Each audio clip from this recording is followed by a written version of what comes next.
Parmi les sujets qui font débat dans la sphère keto, la grippe cétogène est en pole position.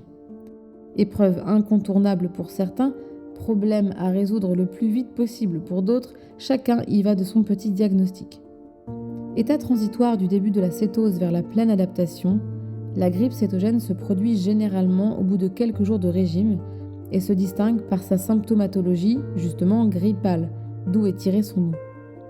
Elle peut apparaître dès les premiers jours de cétose et perdurer quelques semaines selon notre apport nutritionnel.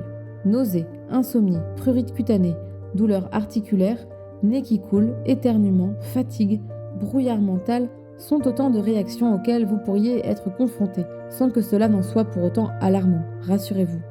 Alors d'où vient cette grippe ? Contrairement à la croyance répandue, la grippe cétogène ne provient pas seulement d'un manque de glucose sanguin, mais aussi d'un bouleversement de l'osmolarité du corps couplé à un appauvrissement brutal de la production d'énergie cellulaire. Pour rappel, l'osmolarité représente la densité minérale d'un liquide. Or, nous sommes composés à 60 voire 75% d'eau. Et qu'est-ce que cette eau contient ? Des minéraux essentiels, dont les précieux électrolytes.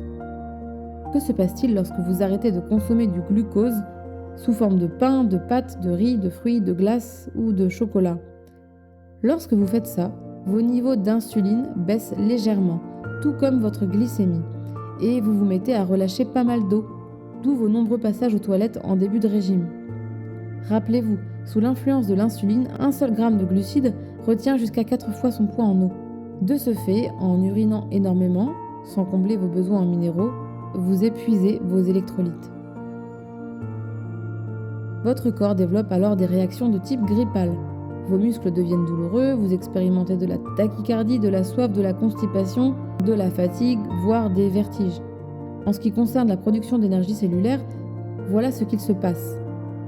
Au bout de plusieurs jours d'induction du régime cétogène, les mitochondries se retrouvent coincées entre deux substrats énergétiques, le glycogène et les cétones, qui entrent alors en compétition pour la production d'ATP, la fameuse adénosine triphosphate, notre énergie quoi. Il faudra plusieurs semaines, entre 4 semaines à plusieurs mois, pour que votre organisme s'adapte et utilise correctement les corps cétoniques. Durant cette période, il est donc normal de ressentir quelques désagréments, dont les manifestations ne signifient pas toujours que vous faites quelque chose de mal. La plupart du temps, néanmoins, vous manquez tout simplement de ces fameux électrolytes. Pour éviter la grippe cétogène et les symptômes cités plus tôt, je vous propose 2 solutions. Numéro 1. Consommer des électrolytes.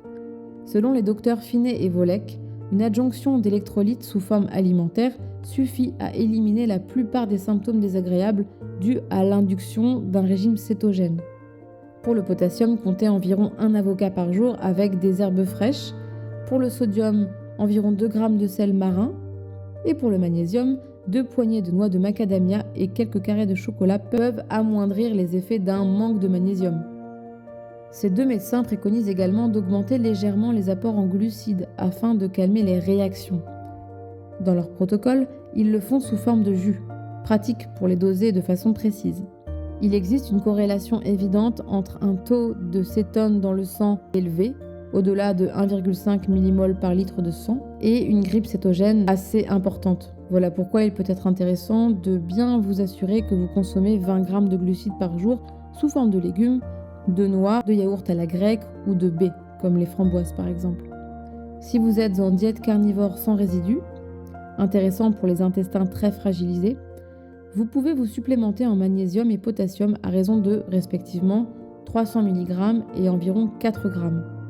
Pour ce qui est de la source du magnésium, la meilleure d'entre elles est marine et les formes les mieux tolérées sont le bisglycinate, le malate et la forme liposomée. De toute façon, gardez en tête que les compléments sous forme de gélules, quelle que soit la forme du minéral ou du nutriment, ne sont absorbés par l'intestin qu'à hauteur de 40% en moyenne. La seconde stratégie que vous pouvez mettre en place, c'est de faciliter votre passage aux toilettes.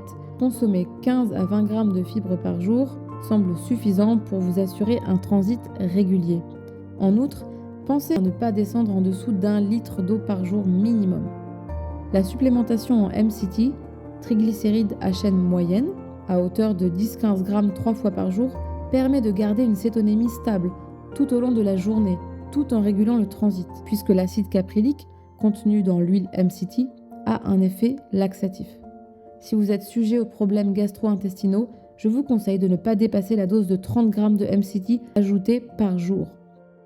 En conclusion, la grippe cétogène est une manifestation largement évitable, surtout si l'on garantit à son organisme une bonne hydratation quotidienne et que l'on se supplémente en électrolytes pour compenser la perte en eau due à un abaissement de la glycémie. La constipation sera en grande partie réglée de cette manière. Saupoudrez le tout d'une bonne dose de patience et vous dépasserez cette zone de turbulence sans trop souffrir. Merci d'avoir regardé cette vidéo et à bientôt pour la prochaine.